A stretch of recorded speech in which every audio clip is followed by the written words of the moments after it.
Conoce y aprende sobre la dinámica que la economía, tu nómina y tus finanzas marcan día con día. Economía de opción. Comenzamos. Hola, muy buenas tardes. Muchas gracias por acompañarnos una vez más aquí en su programa Economía de Opción.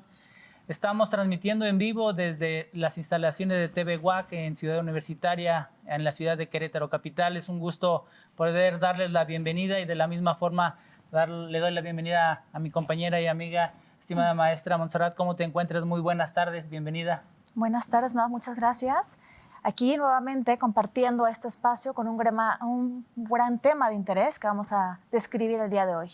Claro, en unos momentos estará por aquí con nosotros nuestro invitado, el maestro Juan Carlos García Solís, que es un experto en el tema de decisiones financieras enfocadas a las pymes, en donde realmente encontramos un sector muy interesante, muy importante en el desarrollo económico de nuestro país y que en muchas ocasiones pues no se le da el aprecio o el valor correspondiente a ese sector de la industria en nuestro país, pero al momento que revisamos estadísticas, pues vemos que es el que mayor número de empleos o de trabajos ofrecen y que pues bajo esa característica mueve un importante número de trabajadores y de condiciones en el ámbito de la economía y del sector social, y que precisamente por eso el día de hoy queremos platicar de ello. Pero previo a dar inicio con esta entrevista, queremos agradecer a todas las personas que nos hacen el favor de seguirnos en estos momentos a través del canal 24.1 de TV UAC, y de la misma forma estamos en el canal 24 de Total Play y Axtel,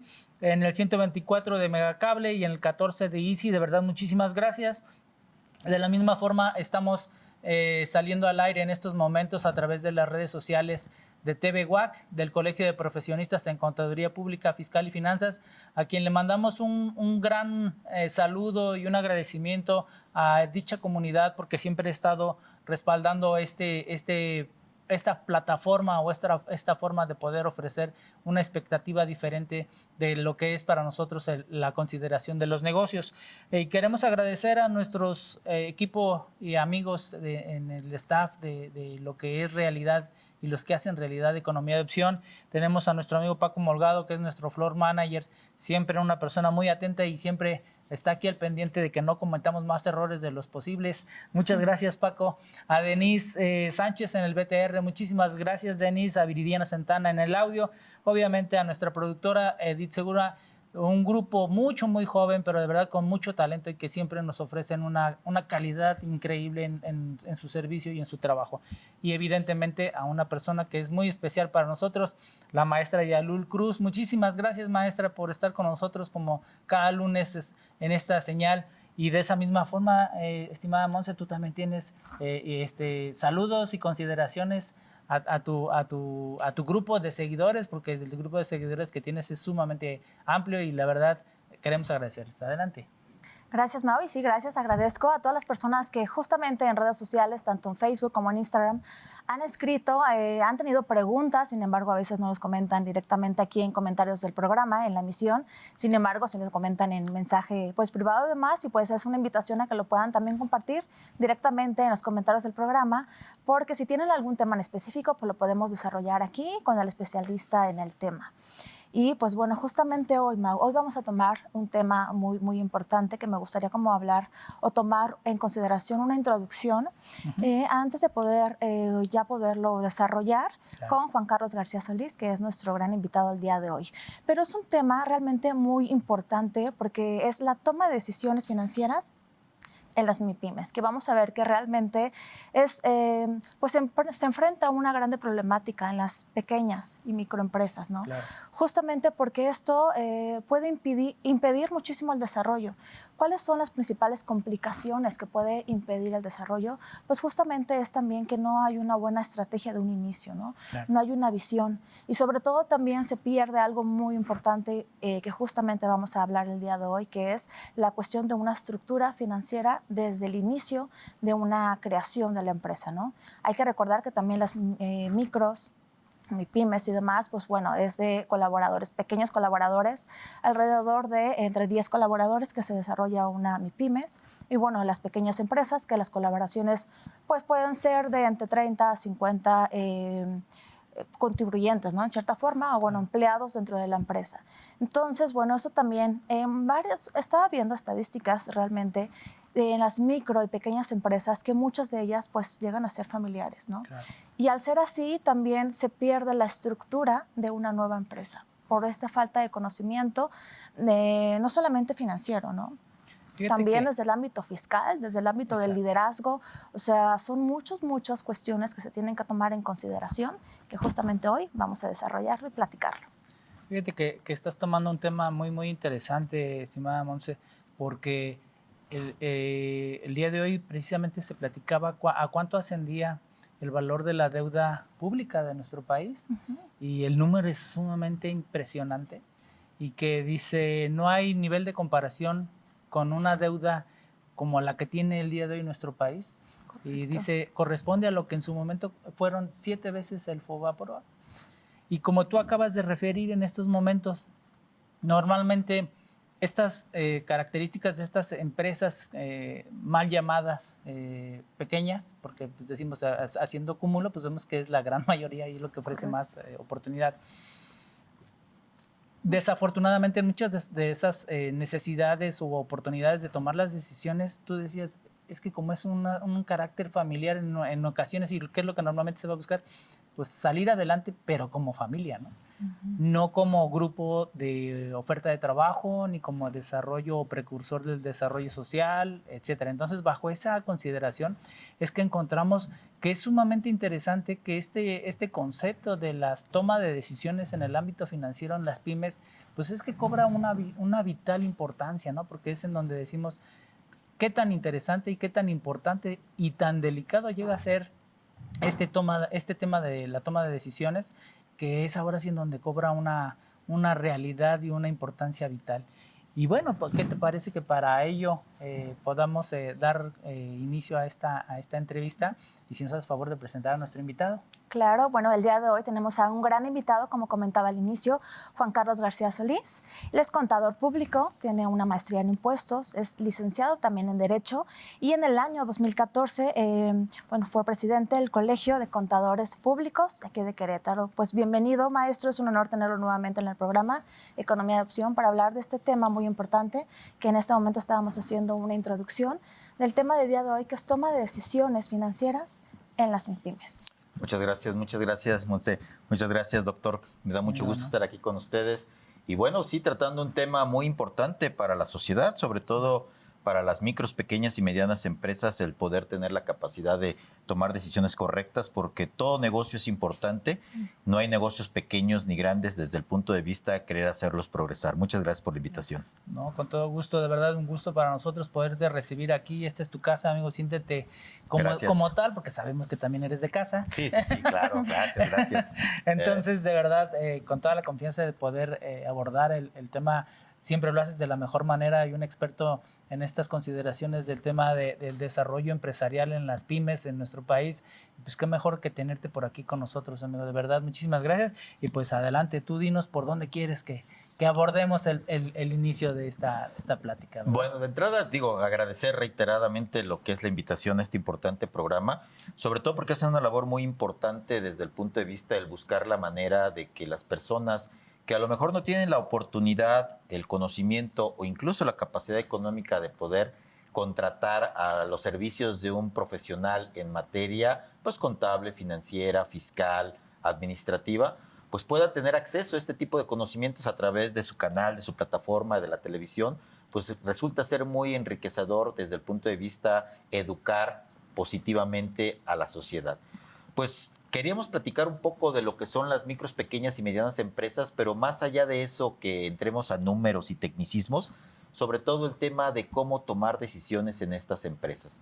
La realidad es que las empresas micro, pequeñas y medianas empresas, la gran mayoría, en un 95%, son empresas familiares, que ustedes saben que ese tipo de empresas, bueno, pues obvio es que inician por el emprendimiento de algún integrante, que en el caso de las empresas familiares normalmente es papá o mamá, o a lo mejor alguno de los hijos, y que empiezan con una gran idea, un gran negocio, y que lo mejor que les puede pasar es que tengan asesoría desde la parte técnica de lo que son los profesionales, de todo lo que tiene que ver con el tema financiero, fiscal, contable y sobre todo legal.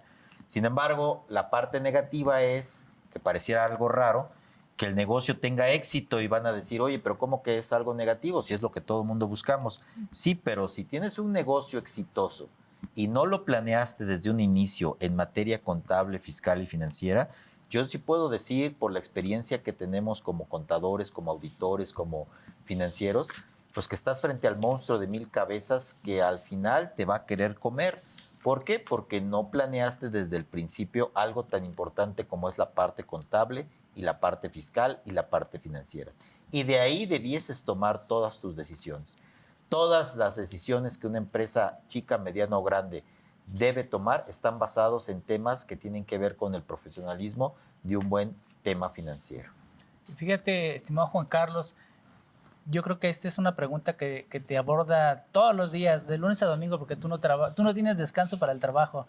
Yo pensé que iba a decir, no tienes trabajo. Tú no tienes trabajo. Por cierto, hay una bolsa de trabajo por aquí que me pudiera echar la mano. No, el tema que te dice normalmente, bueno, ¿y cómo es lo más interesante, o lo mejor o lo oportuno para iniciar un proyecto de negocios? ¿Es como persona física o como persona moral? Y ya dices, bueno, pues como esta, como esta.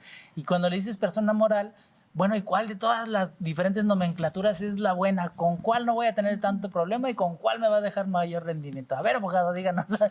Bueno, pues obviamente tiene mucho que ver con el tamaño del negocio. Exacto. Por ejemplo, existe en nuestra legislación, en la Ley General de Sociedades Mercantiles, en el artículo 1 nos habla de cuáles son los tipos de sociedades que pueden existir en nuestro país. Y bueno, independientemente que existe unas que son comandita simple y comandita por acciones, que yo en lo particular en mi vida he visto ese tipo de sociedades, y miren que ya tengo 30 años llevando a cabo la actividad de auditor y de revisar empresas chicas, medianas, grandes y muy grandes. Bueno, las más comunes, por supuesto, son las sociedades anónimas, Sí. por ejemplo, también las sociedades corporativas, pero esas tienen que estar en manos, pues, propiamente de los trabajadores. También está la sociedad de acciones simplificadas, que por obvias razones no le tenemos tanta fe porque pues al final es una persona que se convierte en sociedad. Y entonces ahí sí es como casarse con uno mismo, que de repente se ve en las redes sociales, se casó consigo mismo. Pues es complicado entender cómo alguien puede tener una sociedad que normalmente aplica a 2 o más personas, pero que en la ley sí te permite que seas una sola persona, pero que te llames sociedad. Entonces, bueno, lo único que quisieron hacer por ahí del 16 de septiembre del año 2016, nuestro flamante expresidente Peña Nieto, sacar esta figura jurídica de la Sociedad de Acciones Simplificadas, pues para incentivar a las personas que eran las principales promotoras de la inversión, que no querían asociarse con nadie, pero querían llamarse sociedades, pues a formar este tipo de sociedad. Pero honestamente, y yo sí se los digo a mis alumnos, y con todo respeto para el que haya tomado la opción de crearla, pues la verdad nacieron apestadas, dejemos decirlos por ahí. ¿Y por qué? No porque sean buenas o malas, sino que si yo voy a poner un negocio solo, pues la realidad es que mejor lo pongo como persona física con actividad empresarial y profesional, y nos dejamos de problemas. Pero, bueno, pues existe esa posibilidad. Hablando de lo que me comentas, doctor, una cosa bien importante, depende a qué se van a dedicar, cuál es el giro del negocio, porque de verdad que sí es un traje a la medida. Si nos preguntan a los que nos dedicamos a esta parte de asesoramiento, pues por supuesto que siempre va a ser mejor visto desde el punto de vista negocios, mercantil, profesional, pues darse de alta como persona moral, ¿sí? En ese sentido, bueno, las personas morales tienen una estructura o que le llamamos un gobierno corporativo, que en este caso pues sí, tiene que ver con el tener la posibilidad de que más personas intervengan, sobre todo en la toma de decisiones, que podría haber pues el presidente del Consejo de Administración o el administrador único, si es el caso que la fueran a constituir de esa manera, pero desafortunadamente, y lo digo con toda claridad y con todo respeto, cuando es una empresa familiar, pues obviamente el papá o la mamá no quieren perder el control. Y lo primero que tienes que entender cuando formas una sociedad, hablando en temas mercantiles, es que tienes que dejar que los mejores también opinen y los mejores también te asesoren. Y eso es un error pensar que una persona que no está preparada hasta psicológicamente y mentalmente quiera soltar ese poder absoluto, porque te dicen los dueños, es que yo me dedico a esto desde hace tanto tiempo, es que yo he creado esta empresa sin que nadie me ayude y miren más de qué tamaño está. Sin embargo, bueno, pues la ha creado, pero porque antes no existía tú lo que yo sabemos, también lo que sabemos, Monse, de todo lo que es el sistema electrónico, todo lo que tiene que ver con las autoridades, que por supuesto van a estar al pendiente de cómo nos vaya en el negocio. Entonces, creo yo que si es un negocio muy pequeño, pues sí te puedes dar de alta como persona física, sí puede, por ejemplo, el reciclo podría ser en un momento dado, pero si quieres de veras empezar a despuntar, tratar de cambiarse, no sé si lo antes posible sea el término, pero realmente hacer una sociedad, porque esas son las sociedades, son mejores vistas por las empresas más grandes y tendría acceso a poderle vender ese tipo de empresas. Correcto, es muy importante lo que nos comparte porque realmente vemos que hay muchos errores dentro de las empresas cuando van iniciando, ¿no? Entre ellos, pues el no planificar, el no tener una buena estrategia. Realmente desde un inicio, una estrategia de capacitación, ¿no? Sobre todo, y bien comentábamos, una mala administración, el no tener un control financiero, ¿no? Y también, bueno, hay muchísimas más cuestiones también que no se basa realmente también en las tareas de cada socio que a veces legalmente no está constituido de forma correcta dentro del acta constitutiva y demás. Pero, ¿cuáles son los principales errores que cometen en base a la experiencia que ha tenido los principales, tanto en el ámbito fiscal, contable y financiero, las empresas? ¿Cuál es el principal error para las personas que nos están viendo y que a lo mejor no tengan tanto tiempo sus negocios, en su empresa y demás, pues tengan este error a considerar y que todavía se pueda modificar? No, claro que se puede modificar. El principal error de muchas empresas, reitero, que son pymes o que le llamamos empresas familiares, radica en no planear correctamente el crecimiento del negocio y de una manera profesional. Me queda claro que es un emprendimiento, me queda claro que no sé si me va a ir bien, si no me va a ir bien, me queda claro que a lo mejor me corrieron de mi trabajo y me dieron mi liquidación, mi indemnización y con eso voy a emprender.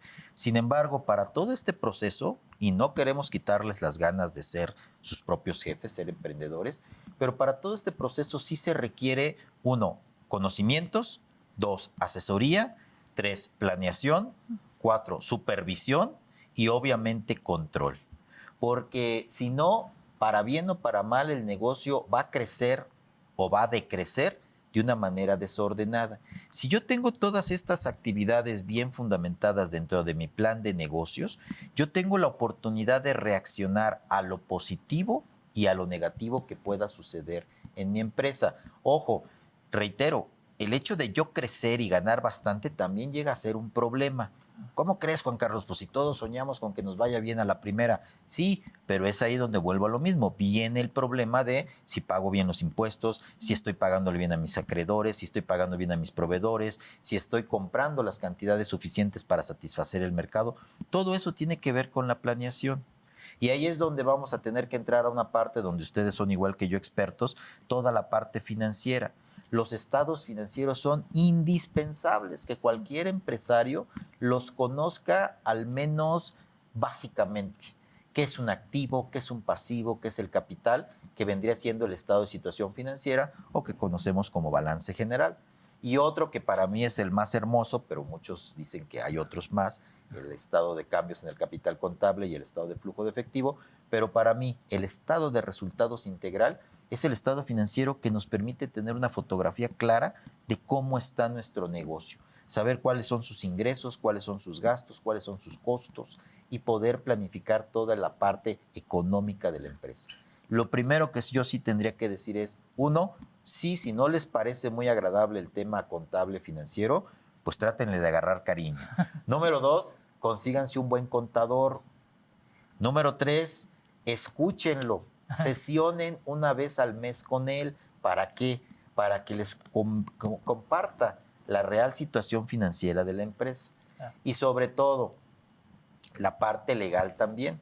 ¿Por qué? Porque a veces construimos grandes imperios, pero cuando está suelta la parte legal, resulta ser que, bueno, con el primer problema legal, demandas, ya sea laborales, ya sea de clientes, proveedores, del propio Estado, del propio gobierno que nos requiera, pues vamos a tener ahí un desenlace no muy agradable y que a veces eso termina haciendo que los empresarios pues pierdan la fe, pierdan el interés en ese negocio.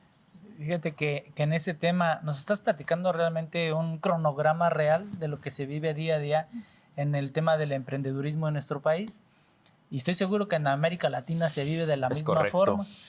Y en esa misma tendencia es, bueno, el día de hoy, y sí hay gente que lo dice así tal cual, yo no conseguí un trabajo, no me quedó de otra más que yo sabía, conocía, entendía de tal producto, tal servicio, tal, entonces, pero era yo, ¿no? Entonces yo empezaba a generarlo. Y como tú decías, vas creciendo. Y bajo esa necesidad, pues lo que tienes en control de tus manos, pues es lo que tú puedes hacer y es cuando inicia el proyecto como una persona física. Pero como bien refieres, va dando la necesidad de que ahora tengo más trabajo y las 24 horas del día ya no me alcanzan. ¿Qué tengo que hacer? Pues hacer una contratación, pero una contratación eficiente en el ámbito del personal. Que vemos que en los últimos 6 años en nuestro país el tema laboral se actualizó de una manera increíble y que todavía estamos ahorita para llegar a fin de año con una propuesta de mejora o de tendencia en positivo mejor al trabajador. Al patrón. Sí, porque es cuando dices, bueno, el patrón, oye, pues si yo ya le metí, yo ya le hice, yo ya le esto, ¿cuál es mi estímulo? Pues que tengas mano de obra calificada, sí, pero esa mano de obra calificada, pues ya mermó tu esquema de como tú decías hace ratito, el estado de resultados. Y dices, pues sí, pero es que era mi ganancia, sí, pero es que ahora tienes más mercado. Entonces tienes que empezar a traducir que ese más mercado tiene la oportunidad de que, pues a lo mejor el trabajador el día de hoy está, pero el día de mañana ya no está, pero tengo un abanico diferente porque mi cartera de productos o de servicios ya fue diferente, que se fue aquidatando, se fue suministrando con el valor del tiempo, con el paso del tiempo.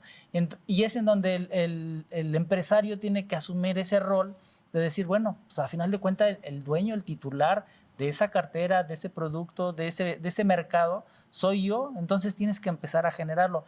Pero viene una siguiente etapa, ¿no? La del legado. Y en ese tema del legado, pues, ¿qué es lo que entendemos en Latinoamérica? Normalmente se lo tienes que dejar a tu hijo, a tu hija, a alguien, ¿no? De tu línea. Pero hay momentos en los que no es posible dejarlo en ese esquema. Como quiera, el que ya nos toque irnos va a decir, bueno, pues ahí ustedes se hagan bolas, ya se los dejé.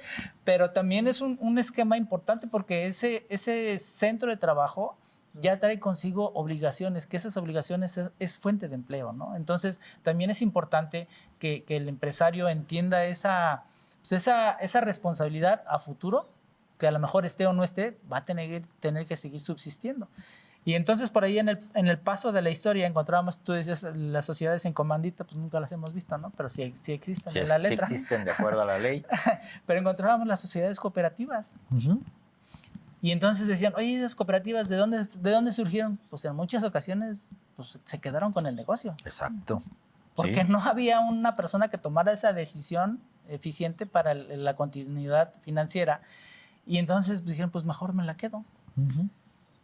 Pero entonces el ciclo, a lo que voy es que el ciclo del desarrollo de la economía no se truncó, sigue persistiendo, sigue existiendo. Entonces, bajo esa consideración, también tomar en cuenta que aquellas personas que llegan a tomar ese rol, pues ahora ellos tienen que adoptar esas necesidades y esas características fundamentales de tomar las mejores decisiones. Cuando el negocio ya está en marcha, ¿cuáles son las siguientes tomas de decisiones importantes que debe de tomar en cuenta el empresario? Mira, número uno, y sí lo que refieres es bien importante, Mauricio, porque de entrada el abrir un negocio, por supuesto que está lleno de sueños, de intereses y por supuesto nadie abre un negocio para perder ni para ser más pobre de lo que uno empezó. Por supuesto que lo primero que mi visión tiene que tener es prosperidad, crecimiento y demás. Pero también, y lo tenemos que decir claramente, es responsabilidad, porque en el momento que vaya creciendo el tamaño de mi negocio, seguramente voy a requerir trabajadores que me apoyen, me ayuden, porque por supuesto que no tengo ni tanto tiempo ni tanta capacidad como para poder atender todas las áreas que requiere cualquier tipo de negocio y más aún si va siendo próspero y va creciendo. Por lo tanto, hay que aprender a delegar. Exacto. Porque desafortunadamente el empresario, sobre todo el de pyme, y dicho con mucho respeto, te llega desesperado diciendo, ya no puedo con esta empresa porque yo soy muy bueno para esto, pero también hay que administrar, también hay que pagar nómina, también hay que ver vacaciones, también hay que contratar, ya me demandaron. Y todo eso volvemos a lo mismo del profesionalismo y del trabajo en equipo que tenemos que tener con otras personas que nos asesoren. Hablaste de algo sumamente importante que es la sucesión. Desafortunadamente eso lo dejan hasta el final. Primero, porque creen que van a ser eternos, y lo digo con mucho afecto. Segundo, porque no quieren dejar el poder, chiquito o grande poder que te da el ser el director de tu propia empresa, pues entra ese, yo le llamo celo o esa nostalgia de decir, me tengo que retirar. Pero los que sabemos de empresas familiares entendemos que tarde o temprano debemos nosotros ceder la dirección. Como bien lo dices, normalmente se piensa que a los hijos, ojo, empresarios, hablen con sus hijos, porque a mí me toca que los hijos vienen a hablar con los contadores, y no me dejarás mentir, Mau, no me dejarás mentir, Monse, que nos dicen, oiga, hable con mi papá porque yo no me quiero dedicar a eso. Y entonces, ¿qué hay que hacer? Uno, vender a tiempo cuando el negocio está, pues, boyante. Sí. Dos, a lo mejor conseguir que la dirección la lleve una persona externa a la familia y que se le pague un sueldo, que se le pague sus honorarios, lo que sea. Pero lo peor que podemos hacer es que nos agarre el tiempo encima, la persona mermada, no sé si de salud, de fuerza, de visión, porque pues los jóvenes van empujando, la tecnología va avanzando, y una empresa que no se moderniza, pues obviamente también tiene la problemática de que se va quedando atrás. Y la responsabilidad de las familias que comen de la empresa que yo haya desarrollado, pues es también mía. Lo que decías, Mauricio, yo hubiera querido, le digo a mis alumnos, yo hubiera querido nacer hace 20 años, o 20 años después, perdón. ¿Por qué? Porque les ha tocado vacaciones 12 días, amigo. Y a nosotros nos tocaban 6, caray. Y ahora, aguinaldo 30 días, hombre. No, hombre, si se cumple eso, imagínate, a nosotros nos tocaban 15 días y los añorábamos y que llegara esa fecha. Y por otro lado, la jornada, que también ya dicen, no, ya 48 horas es mucha chamba. Que sean 40. Miren, la realidad es que si tienen un trabajo donde van de lunes a viernes, pues sí hay que agradecerle al patrón, porque la realidad es que la ley dice que por cada 6 días de labores tienes derecho a un día de descanso. O sea que sí está considerado que el sábado sea un día laborable. Claro. Entonces, pues es algo que tenemos que ir entendiendo y avanzando y evolucionando. Pero tristemente en las empresas familiares, las micros, pequeñas y medianas empresas, esa parte de profesionalización falta. Y sobre todo, el voltear a ver que existe gente experta que nos puede ayudar y que nos puede decir por dónde, porque no somos todólogos. Claro. Así es importante el saber delegar, ¿no? Muchas veces en una empresa también, el cabeza de familia y demás, bueno, el cabeza de empresa, en este caso los papás que decíamos en cuestiones de empresas familiares, se les complica mucho la cuestión de delegar. A veces no son especialistas solamente quizás en su producto, pero no en la cuestión legal, no en la cuestión financiera, no en la cuestión contable. Entonces eso también es interesante e importante considerar que pueden elegir a la persona indicada para que pueda pues delegar y su empresa en cada punto indicado en donde pueda tener un mayor punto como de empuje para que su empresa pueda mejorar, pues realmente acercarse, ¿no? Y no hacerlo de forma autónoma. Sí, exacto. Y sobre todo, pues a lo mejor en su momento el ir creciendo como empresa va a requerir puestos, el organigrama, el flujograma, la descripción de puestos, todo eso es para toma de decisiones. No puede ser que yo contrate a un gran amigo y no tenga la capacidad porque me estoy metiendo en problemas. Yo le digo a mis alumnos, a veces para fiesta, para desorden, relajo y gusto, pues tenemos gente muy consciente, talentosa. Que sí, talentosa, exacto. Pero ya para trabajar nos damos cuenta que no somos compatibles. Sí. Bueno, pues hasta para eso, para asociarnos, para meter capital y arriesgarlo, porque habrá que arriesgarlo, pues hay que ver con quién sí podemos tener esa parte de profesionalismo, de, pues no sé, de cuestión de cumplir. Y muchas veces no lo toman así los empresarios de las micro, pequeñas y medianas empresas. Sí, así es. Y fíjate, bueno, ya eso lo vamos a atender en la siguiente etapa de este programa, el tema de la supervisión, ¿no? El tema de llevarle la continuidad y ver qué tan bien estamos realizando la actividad, que es en donde viene el tema de la auditoría y que eres un expertazo en ese tema, amigo. Entonces, muchas gracias, amigo, muchas gracias. Ahí la consideración. Ahorita estamos hablando realmente de ¿qué es lo que se recomienda de manera inmediata para poder tomar en consideración la mejor desde la puesta en marcha y salida al campo del negocio? Y que nos has platicado muy oportunamente cuál es la mejor forma para poderlo hacer. Vamos a tener que hacer un pequeño corte y los esperamos de regreso aquí en su programa Economía de Opción. Muchísimas gracias a todas las personas que nos están viendo. En un momento regresamos. Continuamos en Economía de Opción. Gracias, regresamos nuevamente con su programa Economía de Opción, que se transmite aquí a través de la Universidad Autónoma de Querétaro. Y bueno, quiero también saludar a Maritza Acosta, que nos está viendo en este momento, a Manuel Ríos, Alejandro Jarmillo, Gustavo Ledesma, y también agradecer y saludar a la comunidad de alumnos de la Facultad de Contaduría y Administración de aquí de la UAC, y también al TEC de Monterrey y a la NAHUAC, que también nos está viendo en este momento. Muchísimas gracias, de verdad es un gusto que nos acompañen y pues qué mejor que el día de hoy tenemos aquí invitado a su maestro preferido que cada año saca, cada semestre, ¿verdad? Cada semestre. Saca el del maestro, no es consentido, es No, de excelencia. De excelencia. Sí, No, la sí, verdad sí. es un gusto y nos consta ese desarrollo del maestro en el aula y además de ser una persona impresionante en el ámbito de la cátedra, es una persona excelente que da un manejo excelente a las personas, a los alumnos, y que eso es lo que realmente también en muchas de las ocasiones y las oportunidades le da ese acercamiento con las multitudes jóvenes, ¿verdad? Y de verdad muchísimas gracias. No, por gracias, estar con nosotros, por tus lo apreciamos comentarios, mucho. Monse, gracias, qué amables. ¿Verdad? Y bueno, pues dando continuidad a la plática, estimado Juan Carlos, previo a irnos al corte, platicábamos, bueno, ya más o menos vimos un planteamiento de qué es lo que se recomienda como mejores prácticas para poder implementar un negocio, qué no hacer para evitar errores en el ámbito del desarrollo de los negocios, también qué considerar en el tema del legado del mismo negocio para que se pueda mantener pues en la existencia a lo largo del tiempo. Y decíamos previo, hay un siguiente elemento que es el tema de la supervisión, que es el tema de la auditoría, pero nosotros normalmente entendemos auditoría cuando nos daban la plática de que te voy a auditar, pero el auditar era como que vamos a demostrar que te robaste, ¿no? Entonces, pero no es de que te robaste, realmente la auditoría no tiene ese alcance. ¿Qué es el alcance real de una auditoría, estimado? Bueno, gracias nuevamente. Sí, mira, de entrada el hecho de la palabra auditar o auditoría es revisar. Y pues como decían nuestros maestros, a nadie le gusta que le revisen sus cosas. Esa es la realidad.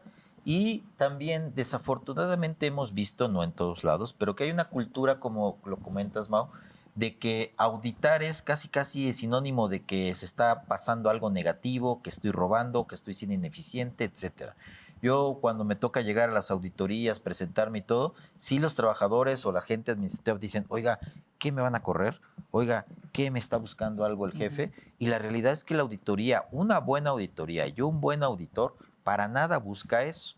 Una buena auditoría lo que busca es generar oportunidad, uno, de validar que las cosas que están sucediendo en la empresa sea realmente conforme, uno, leyes, dos, normas internacionales o nacionales de información financiera, hablando en cuestiones contables, y tres, lo que marca el gobierno corporativo, los reglamentos, la normatividad interna. Eso es a lo que nos basamos los auditores cuando llegamos a revisar. No llegamos a buscar si se están robando, si alguien está haciendo algo. Por supuesto que si detectamos, incluso ni le llamamos robos, no nos metemos en esos problemas. Nosotros le llamamos desviaciones. Hoy existe una desviación en la cuenta de bancos por 2 millones de pesos. A lo mejor sí, yo ya detecté que sí, el faltante es producto de algo negativo, pero yo no le voy a poner nombre de robo ni de mucho menos algún tipo de delito porque no me toca calificar eso a mí, sino de informar.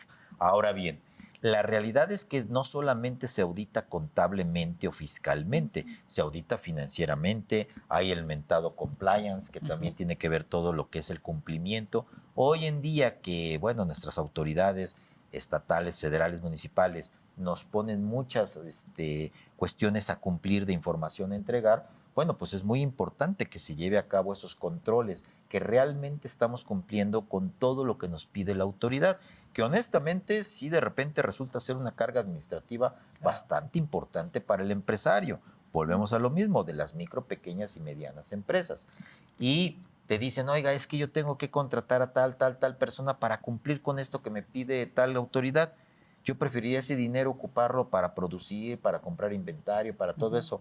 Bueno, pues sí, la realidad es que si bien muchas cosas se han simplificado en varios tipos de sociedades, en varios tipos de cuestiones tributarias y todo, también nos damos cuenta que existen otro tipo de ordenamientos jurídicos que nos obligan a cumplir con ciertos informes y obviamente alguien los tiene que hacer. ¿Quién los tiene que hacer? Pues las áreas administrativas. Entonces, por favor, evitemos ese tema de que auditar sea algo negativo. Un buen auditor, les voy a decir algo, un buen auditor, uno, revisa en efecto, pero al encontrar una problemática, obviamente la va a dimensionar, pero también te debe proveer de las posibles soluciones.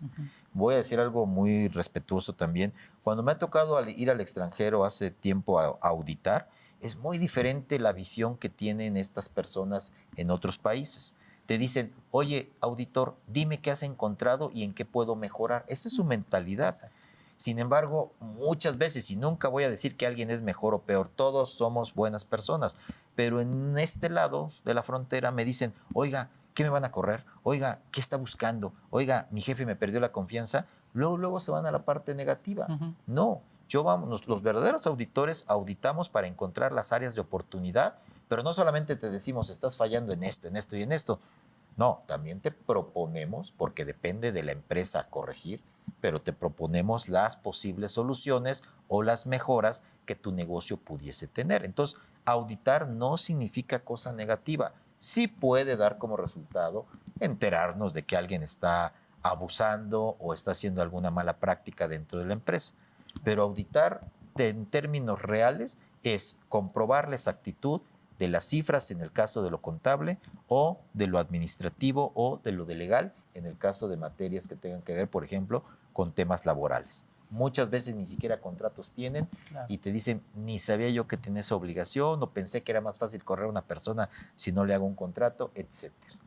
Fíjate que un tema bien interesante que nos acabas de poner en la mesa, el tema del gobierno corporativo, y tú lo acabas de mencionar y de ser específico. La auditoría no se genera o no se realiza precisamente con la intención o la oportunidad de ver en qué estamos sacando un mal provecho, una forma incorrecta de los recursos, de cómo se están invirtiendo, sino que la intención de esa auditoría para el punto del gobierno corporativo es qué tan eficientes estamos haciendo los procesos conforme a lo que está diseñado el negocio y que con esa idea poder determinar qué y establecer y esclarecer qué es lo que no se está haciendo, porque eso nos está limitando el paso al siguiente escalón de nuestro negocio. Y en esa oportunidad nos desarrollamos en un corredor industrial sumamente importante en el Bajío, en donde encontramos que muchas de estas empresas pequeñas, medianas y las famosas pymes, encontramos que han sido objeto o han sido solicitadas para ser los proveedores de ciertas empresas muy grandes a nivel internacional, y te dice, sí, pero ¿sabes qué? Que ahora necesito que para yo poderte seguir teniendo en mi padrón de proveedores tengas la certificación ISO en tal característica. Pues si no hacemos ese informe, ese proceso de revisión, como tú nos lo estás señalando en el término del gobierno corporativo, pues evidentemente no vamos a poder cumplir. Y al no cumplir, pues estamos hasta cerrando y limitando el desarrollo del negocio. Es correcto. Bajo esa idea es que encontramos esa oportunidad real de la auditoría, como tú decías, del lado bueno, para poder seguir creciendo. En esa tendencia, estimado Juan Carlos, y tú nos lo decías ahorita, no nada más es el tema fiscal, que normalmente decimos, es que para ver que estás pagando bien los impuestos. Bueno, el día de hoy tenemos el tema laboral, tenemos el tema financiero, que es sumamente importante, ¿no? Y que vemos que el día de hoy puedes tener el dinero o el capital de trabajo, no nada más tenerlo aquí en tu país de ocioso, ¿no? Lo puedes tener desarrollándose en otras latitudes, pero que de la misma forma estén cubriendo con los demás estándares o los demás necesidades y requisitos en el ámbito fiscal, sobre todo, que a lo largo va a ser una oportunidad de poderte apalancar o poderte financiar, porque evidentemente dices, bueno, es que ya tengo ese dinero, ¿en qué me lo gasto? No es en qué me lo gasto, ¿no? No. ¿En qué lo invierto? ¿En qué lo invierto? Y precisamente porque es la etapa de crecimiento la siguiente etapa del negocio, ¿no? En esa oportunidad, estimado Juan, ¿tú qué recomiendas o cuáles son la mecánica oportuna o real de poder darle seguimiento a ese control o a ese suministro de auditorías desde el punto de vista del gobierno corporativo, que sean eficientes y que te den la pauta. Evidentemente los resultados no los vamos a ver en un año, pero sí los vamos a ver en 3, en 5, en 10 años, que es la intención que dices, bueno, ya cuando yo llegue a cierta etapa no voy a tener retiro porque pues, no tuve cotización porque me dediqué a ser emprendedor, bueno, pero sí tengo una renta garantizada. Un negocio sólido. Claro. En esa oportunidad, ¿cuál es lo que tú recomiendas al industrial de estas características que sea lo oportuno, lo realmente adecuado para ellos poder darle continuidad al desarrollo del negocio? Acabas de decir algo bien importante. Número uno es que entendamos la mentalidad que debe tener cualquier empresario. La mentalidad debe ser que, y se los digo a veces a mis alumnos, nadie hace negocios con alguien desordenado, porque sabes que tarde o temprano te va a quedar mal. Entonces, imagínense las grandes empresas queriendo hacer negocio como lo refieres claramente, con empresas a lo mejor no tan grandes, pero que les pueden proveer de ciertos insumos que son importantes para la producción.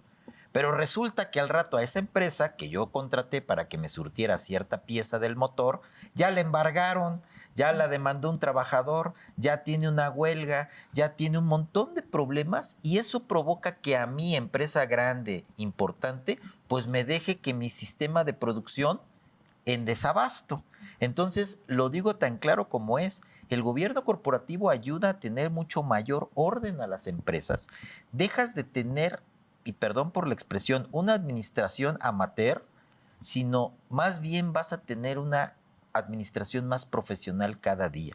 El gobierno corporativo son reglas, son normas. Obviamente todas esas reglas y normas es para cumplir lo que son, ya dijimos, las leyes fiscales, las leyes laborales, las leyes, lo financiero, todo lo que tiene que ver con el orden en la empresa. Claro, como toda medicina, duele, porque yo tengo ganas de gastar en lo que yo quiero, comprar el coche cuando se me ocurre, hacer la inversión como creo que está. Y por eso mismo el programa se llama Toma de Decisiones Importantes desde el punto de vista para las personas que tal vez están iniciando su negocio y que ven muy lejano el poder consolidar una empresa, de llevar la empresa familiar a empresa institucional. Exacto. Eso es el gobierno corporativo. El hecho de que yo pueda ausentarme incluso de mi empresa y yo sepa que mi empresa no se va a caer. ¿Por qué? Porque hay toda una estructura, cada quien sabe lo que tiene que hacer, cada persona tiene bien clarito cómo está dentro del ámbito de la empresa funcionando su labor y yo, por supuesto, tengo la capacidad de soltar ese exceso de poder, ese exceso de control y tener el hecho de un crecimiento mucho más acelerado. Nadie está diciendo que pues perdamos ese cariño, ese afecto por algo que emprendimos, pero va a llegar un momento, yo lo equiparo como a los hijos. Llega un momento en que los tienes que soltar y si de veras los preparaste correctamente bien, sabes que su futuro está no seguro, pero sí está mucho mejor y más claro desde el punto de vista que nosotros, pues para eso tenemos esa formación. Claro. Los financieros, primero, para que una empresa pague impuestos, primero hay que hacerla rentable. Entonces yo les digo a mis alumnos, está bien que se preocupen por lo fiscal, pero primero preocúpense porque el billete caiga, porque la empresa siga teniendo pues rentabilidad. Y obviamente después vendrá el correcto pago de las contribuciones y de todo lo que platicamos, porque bien lo decías, hay tema laboral, tema corporativo, incluso antilavado de dinero, con todo el problema que ahora hay a nivel mundial, el tema de los bancos, todo lo de la facturación electrónica, que volvemos a lo mismo. Por un lado es una evolución natural y real de la tecnología, pero por otro, para las empresas que no se capacitan, las empresas que no evolucionan y que no invierten en ese tipo de capacitación, pues realmente sí termina siendo un problema que se les va a generar una bola de nieve al momento del incumplimiento. Muy bien, doctor. Realmente muy interesante esta información que nos comparte y sobre todo también recalcar la importancia de lo que es la auditoría, ¿no? Una auditoría que no solamente es el poder, como decíamos, a veces es mucho la parte cultural, como comentaba en Estados Unidos, aquí que a veces es la creencia de que es para perjudicar incluso al empleador, al colaborador, ¿no? Y muchas veces se pierde realmente el foco, que no es el perjudicar, es también ver las condiciones en las que están los trabajadores, en ver mejoras para que también estén en un lugar cómodo en el que se puedan desarrollar, en el que también haya crecimiento dentro de la empresa. Y también algo importante que me gustaría tomar en consideración es que la auditoría está recomendada hacerlo cada 6 meses. Sin embargo, una vez al año está considerable que al menos una vez al año se tome en cuenta para poder realizar o no perder de foco, en cierta forma, la visión real por lo que se creó, ¿no?, en la empresa, que realmente llega a esa finalidad y ver cuál es el punto de quiebre y entrar, ¿no?, gracias a la auditoría. Entonces, ¿cada cuánto es realmente conveniente hacer esta auditoría? Lo dijiste muy correcto, Monse. La verdad, maestra, te felicito porque gente como tú que genera ese tipo de cultura y esa concientización. Mira, lo normal es que sean por ciclos completos, cada año. Cada año poder tener un diagnóstico. Igualmente le digo a mis alumnos, ustedes, por favor, le digo a mis alumnos, cada año váyanse a hacer un check-up físico de su salud, de su mente y demás, porque a lo mejor nos podemos sentir muy bien y nos vemos muy bien. Yo los veo a ustedes muy bien y así espero que estemos. Pero cuando realmente vamos al médico, nos toman nuestras placas, todo, y el doctor dice, oye, mira este detallito, oiga, pero si me siento muy bien.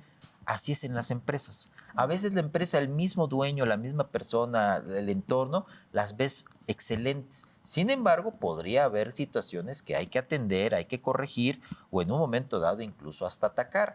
Hasta para crecer hay que saber dónde estamos parados. Por eso ese tipo de cuestiones, para mí la auditoría es como irme a hacer un check-up físico personal, es a la empresa.